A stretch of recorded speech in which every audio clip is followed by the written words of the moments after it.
Assalamualaikum warahmatullahi wabarakatuh. Hi guys, welcome back to my channel. So in this video, saya bakal menjelaskan tentang Adafruit, platform Adafruit dan project saya kali ini yaitu Weather Station. Jadi hal-hal ini itu berhubungan dengan IoT atau Internet of Things.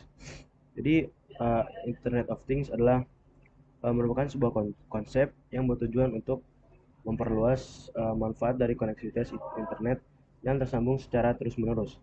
Internet of Things digunakan untuk menghubungkan mesin, uh, peralatan, dan benda fisik lainnya dengan sensor jaringan dan aktuator untuk memperoleh data dan mengelola kinerja kita sendiri sehingga memungkinkan mesin untuk berkolaborasi dan bahkan bertindak berdasarkan informasi baru yang diperoleh secara independen. Salah satu contohnya adalah smartphone yang dapat memantau dan mengontrol kondisi rumah melalui smartphone atau device kalian seperti laptop dengan bantuan koneksi internet. Pada dasarnya, perangkat Internet of Things dari sensor sebagai media pengumpul data, sambungan internet sebagai media komunikasi, dan server sebagai pengumpul informasi yang diterima dari sensor dan analisa. Gambar ini.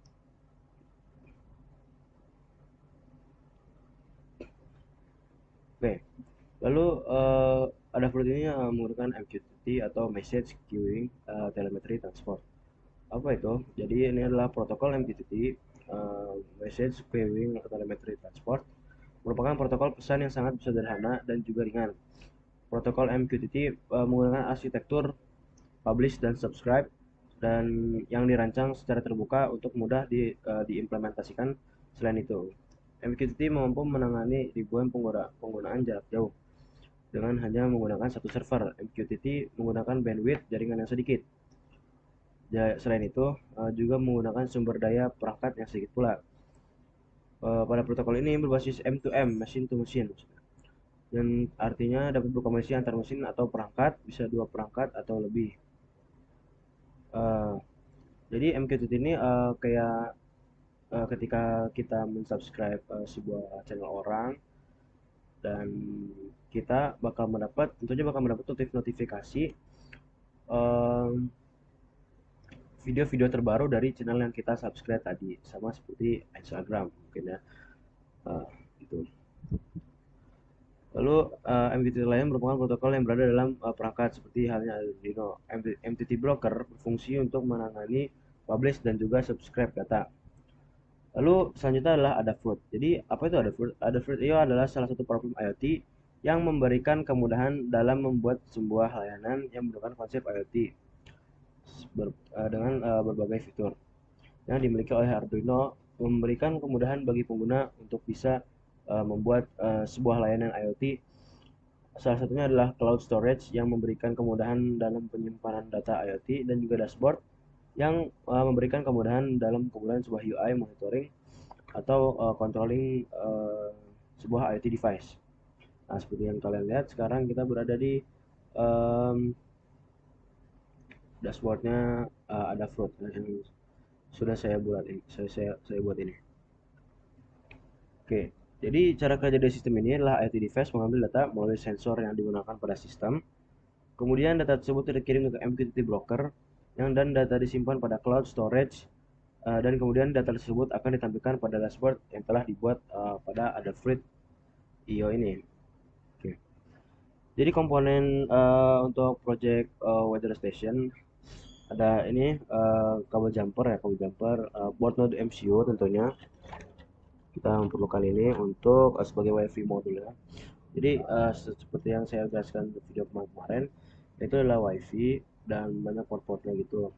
Jadi ini adalah dua alat yang berbeda. Jadi namanya board extension, sama sini ada node MCU-nya SPL. Nah, ini bisa dicopot. Nah, ini dia. Nih, Olin Neo.MCU V3. Lalu sini adalah board extensionnya. Nah, ini disambungkan. Nah, jadi nanti colokin ini biar lebih banyak gitu extension juga kan. Lalu ada DHT11 yaitu untuk mendeteksi suhu. Nah, seperti ini. Lalu ada relay, dua channel sebagai saklar yang bentuknya seperti ini, ada dua kotak ini namanya relay dua channel, relay dua relay modul. Lalu ada MQ135 yang untuk mendeteksi kelembapan atau mendeteksi gas gitu, kayak amonia, jadi kayak bau-bau kayak tajam kayak duren mungkin, atau parfum bisa jadi. Nah sekarang ada Fruit IO platform dan ini, dan lalu ada Fruit Arduino IDE. Sekarang saya akan menjelaskan tentang apa, codingannya. Oke, jadi di sini adalah codingan dari Arduino-nya. Jadi di sini kita bisa lihat ada Float MQTT library-nya untuk MQTT, dan ada Float MQTT client titik H untuk library MQTT client, dan MQ apa MQ Unified MQ Unified Sensor untuk library MQ5 dan DHT library DHT11. Di sini ada WLAN SSID untuk WiFi-nya dimasukin biar sama ini WiFi passwordnya 1.8, biar nanti si WiFi modul ini langsung bisa connect ke si dashboardnya. Nah, dia adalah IO support, IO username-nya ada float ya, dashboardnya IO key ada float, IO key-nya, relay-nya berarti ke D0, D0 pin relay satunya ke D0, ini relay 2 ke D1. Lalu ada LED ke D2, nah, DHT pin ke D4, DHT type-nya DHT11 tipe DHT-nya. Nah, ini FLAKA SP826, voltage resolution-nya V5 ya, yaitu dengan V5, pin AO, sini tipe MQ135. Lalu di bawah sini ada banyak banget codingan-codingannya, bisa lihat satu. Ini kan ini ya, sekarang ini untuk DHT-nya mungkin ya. Nah, di situ WiFi client ada float client-nya, sistem public subscribe kayak yang tadi saya jelaskan tadi. Lalu ada void setup-nya di sini, pin mode LED, relay 1, relay 2, menyalakan mati LED itu kan. Lalu di bawah masih banyak lagi ya, subscribe, topik, lampu 1, lampu 2, lampu 3. Kalau kita ke bawah lagi, sudah ada suhu publish kacau berarti suhu sensor dari hasil pecahan suhu ketika publish. Bawah lagi masih banyak, dan ya ada 168 baris jamnya. Jadi sekarang lanjut kita ke cara untuk membuat dashboard, atau lalu untuk buat ini. Sekarang dashboard. Nah, ini dashboard kita bisa, di sini dashboard yang sudah saya buat.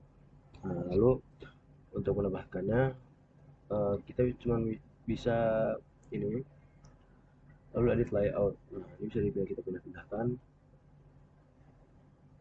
Nah, bisa sini. Nah, lalu save layout. Nah, kita bisa create new block juga. Di sini ada banyak banget ya. Jadi di sini ada map, control, icon, image, stream, text, dan toggle. Yang di sini kita pakai yaitu ini berarti go sama toggle on off-nya. Coba langsung saja kita create toggle. Nah, di sini ada banyak feed yaitu CO2, CO2 8, PRD, relay suhu. Lalu next step. Nah, sini ada block title-nya. Jadi block title ini adalah nama, yaitu seperti ini, lampu rumah depan. Jadi kita aja lampu satu, mungkin button on text-nya on. Itu juga kita ganti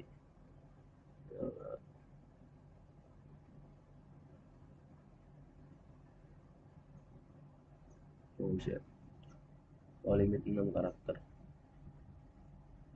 Total of text langsung kita create block, dan di lampu 1 gitu ya, Ya, seperti itu kurang lebih. Lalu yang untuk GoPro ini, nah, bisa lihat kelembapan. Nah, sini uh, pompa air, pompa tangki, GoPro Innova dari 0 sampai 100. Ini kebesaran roknya dan masih di bawah lagi. Creating block dan muncul lagi seperti ini. Nah, itu kurang lebih cara untuk uh, membuat video apa di dashboard, mulai di dashboard. Sini kita bisa lihat dashboardnya cuma satu nih. Oke, jadi sebelum ditutup, saya akan menjelaskan kembali tentang DHT11 ya, yang ini, yang kecil ini. Jadi DHT11 adalah salah satu sensor ya untuk mengukur dua parameter lingkungan sekaligus, yaitu suhu dan yakni suhu dan kelembapan udara, atau dalam Indonesia humidity. Dalam sensor ini terdapat sebuah termistor tipe NTC, negatif temperature coefficient, untuk mengukur suhu. Eh, Sebuah sensor kelembapan tipe resistif, dan sebuah microcontroller 8 bit yang mengolah eh, kedua sensor tersebut dan mengirim hasilnya ke pin output dengan format single wire bidirectional, kabel tunggal dua arah. NTC memiliki karakteristik di mana nilai resistansinya berbanding terbalik dengan kenaikan suhu. Artinya, semakin tinggi suhu ruangan, maka nilai resistansi NTC akan semakin kecil. Sebaliknya, nilai resistansi akan meningkat ketika suhu di sektor sensor menurun. Lalu sini ada MQ gas sensor ya, yang ini mungkin. Gas sensor adalah salah satu keluarga dari sensor MQ yang memiliki kegunaan untuk mendeteksi kandungan CO, metana, dan juga LPG atau gas ya, mendeteksi gas mudah terbakar. Gas mudah terbakar. Sensor ini memiliki 4 pin, yang terdapat pin analog, output, digital output, VCC, dan juga GND. Sensor ini bekerja optimal dengan tegangan 5V, 5 volt, yang memerlukan kalibrasi untuk memulai perhitungannya. Nah, jadi seperti itulah project saya weather station menggunakan platform Adafruit. Jadi terima kasih telah menonton video saya kali ini. Wassalamualaikum warahmatullahi wabarakatuh. See you guys on the next video.